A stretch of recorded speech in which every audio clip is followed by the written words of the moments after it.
Well, beloved of the motherfuckers, what is going on, everyone? It is I. It is everyone's favorite jack of all trades, with the foul mouth coming to urban. Welcome back to another awesome fucking video, guys. I greatly do appreciate it. And before I do dive into this bitch, I want to give a big special shout out to all of you guys, my viewers and my subscribers, for sticking around watching this shit. The reason why I fucking do is for all you guys, so yeah. And anyway, this is gonna be an awesome video because we're going to be talking about the battleship USS Texas. And as you guys can see, this is a drawing of what she would look like in Azure Lane. Well, it's actually not an official Azure Lane piece of art. It's fan art of what they would depict her looking like from Azure Lane, the battleship Texas. Absolutely lovely. And she's got a little bit of a she's kind of a little bit of a lean over on her. And there's a reason why she's doing that, historical significance. Anyway, the reason why I'm showing you this lovely lady here, the Texas, is fucking because of a book review. Trump 2024, by the way. Anyway, I found this book at the library the other day, and it reminded me of a model kit that my good buddy Jerry Bourget, and hi Jerry, shout out to you, bud. He bought a 1/350 scale model of the USS Texas by a trumpeter. I seen this book and I thought, oh, I'm gonna read it. And this is it right here, guys. And it's the Naval History Special Edition Battleship Texas by Lawrence Burr. And on the front you got this really beautiful picture of Texas dressed overall in flags. Now when you open up the front of the book, you come with a picture of the Mighty T, as she's known as today, and well, not today now, but as she was before she left the slip in the Houston Ship Channel to be restored in Galveston.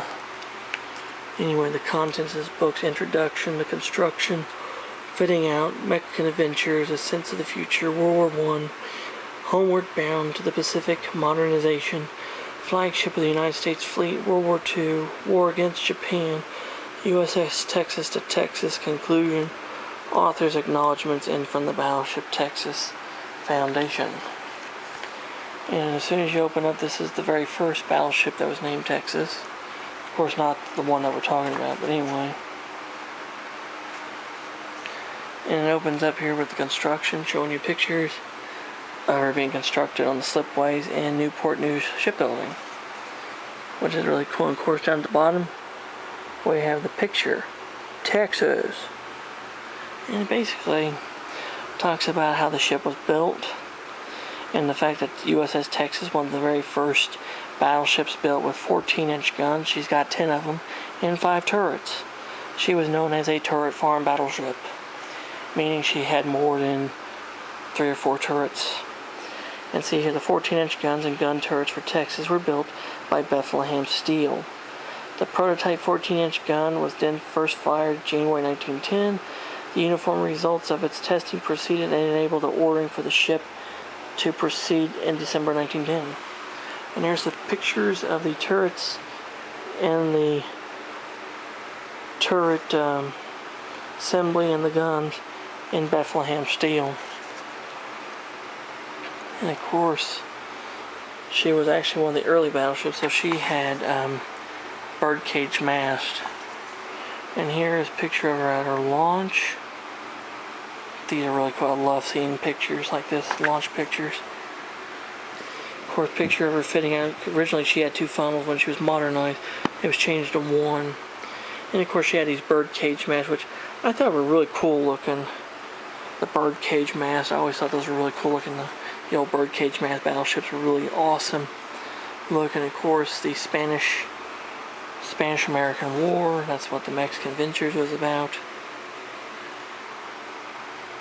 Really awesome stuff. And this, for such a really thin book, it was very detailed in telling the history. And of course, talking about some of the equipment they put on board, like the range keeper and the original fire control instruments, Damascus fire control instruments.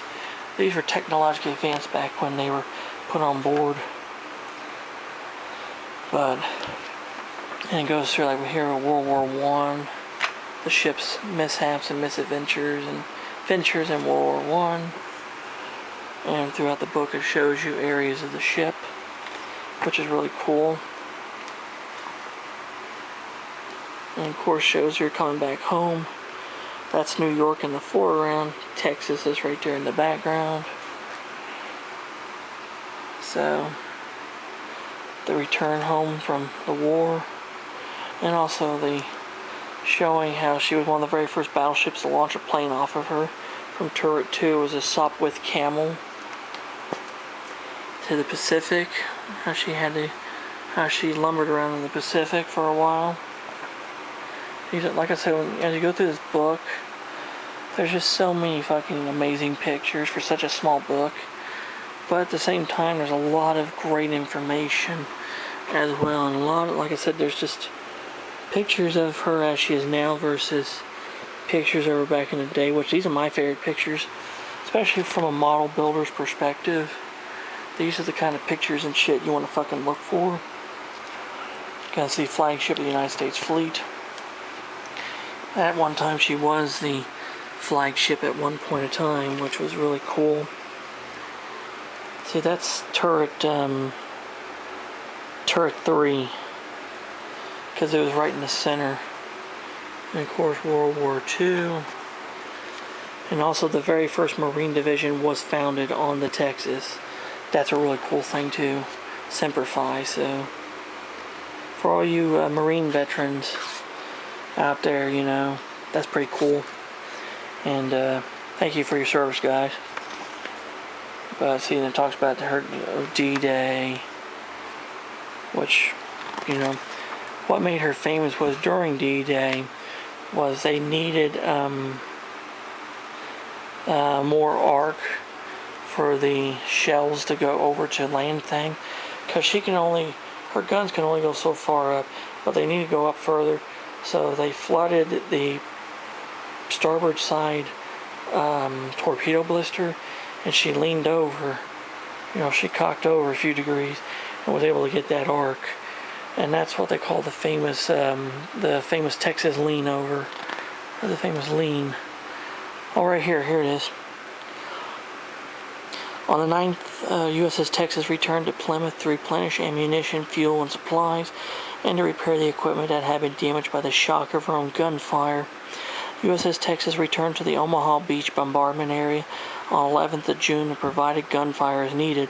On the 15th, troops of the 1st U.S. Army located a large concentration of German troops between the towns of Inslee and Carrington and requested gunfire support from USS Texas.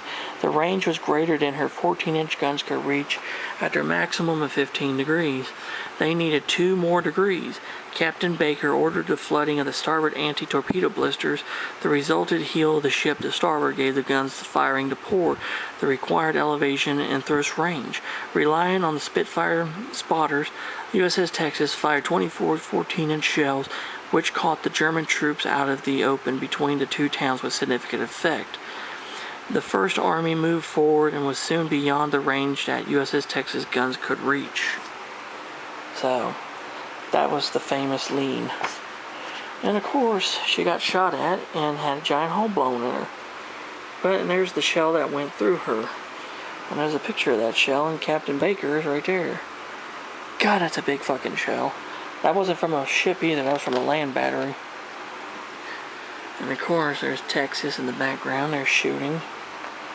And of course, I can point to you right now, right there, that is where turret 3 is. Turrets 1 and 2, 3, 4, and 5. And you can clearly see them here in 1, 2, 3, 4, 5. And then finally her war against the Japanese, which she fired at Iwo Jima.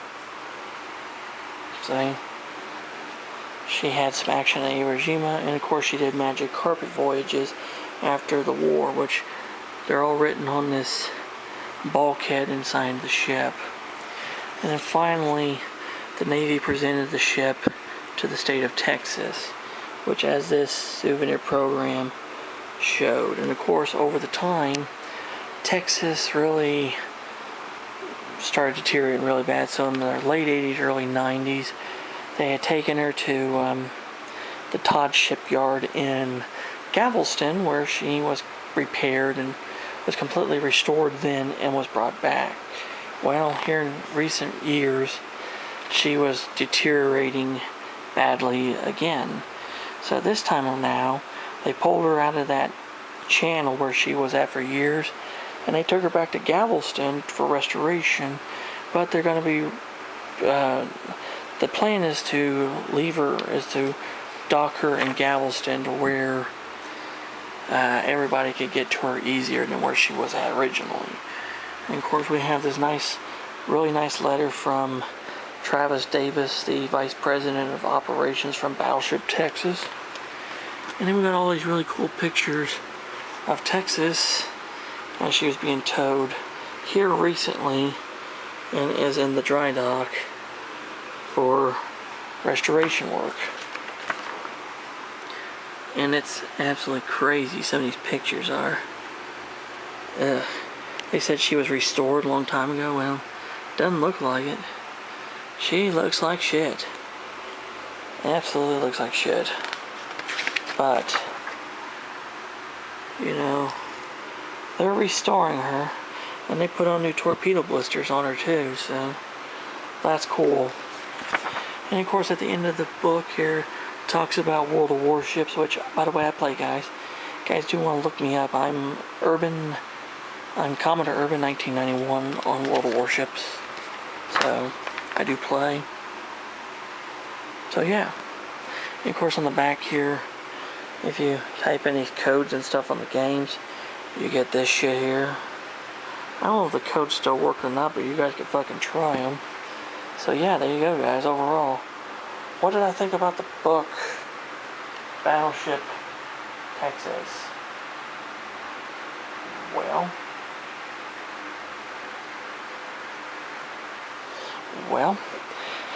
it was an amazing little read. Absolutely fucking amazing little book, you know, for such a thin little magazine-style book. It was very detailed with history about this really amazing ship.